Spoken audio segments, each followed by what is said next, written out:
कोल्हापुरात पतीच्या जबर मारहाणीमुळे पत्नीचा मृत्यू. कोल्हापुरात पतीने केलेल्या मारहाणीमुळे गंभीर जखमी झालेल्या महिलेचा रुग्णालयात उपचारादरम्यान मृत्यू झाला आहे. स्वाती गणेश हुबाळे असे मृत महिलेचे नाव असून मारहाणीची घटना आठवडाभरापूर्वी घडली होती.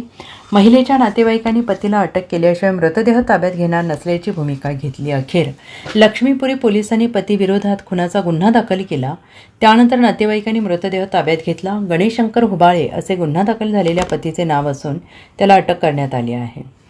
साधारण हे जे पती पत्नी होते यांचा 2012 मध्ये लव्ह मॅरेज झालेलं होतं आणि त्यांना एक मुलगा आणि एक मुलगी आहे. शनिवार पेठेतच राहतात ते.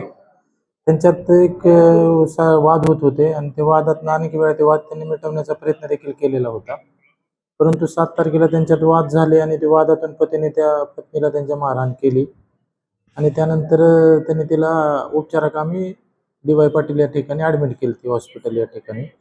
आणि मग नंतर सदर ठिकाणीच उपचार चालू होते आणि उपचारादरम्यान त्याचा मृत्यू झाला. आणि ते मृत्यू झाल्यानंतर ते गळा दाबून त्याचा मृत्यू झाल्याचे ते तपासात निष्पन्न झालं. PM मध्ये पण तसंच आलं. आम्ही त्या जी महिला होती तिच्या भावाच्या तक्रारीने गुन्हा नोंद केला आणि सदर गुन्ह्यात त्या आरोपीला अटक करण्यात आलेली आहे. गणेश हुबाळे म्हणून आहे. काय नेमकं कारण काय नेमकं होतं? कारण त्यांचे घरगुती वादातूनच. Bureau report SBN Marathi Kolhapur.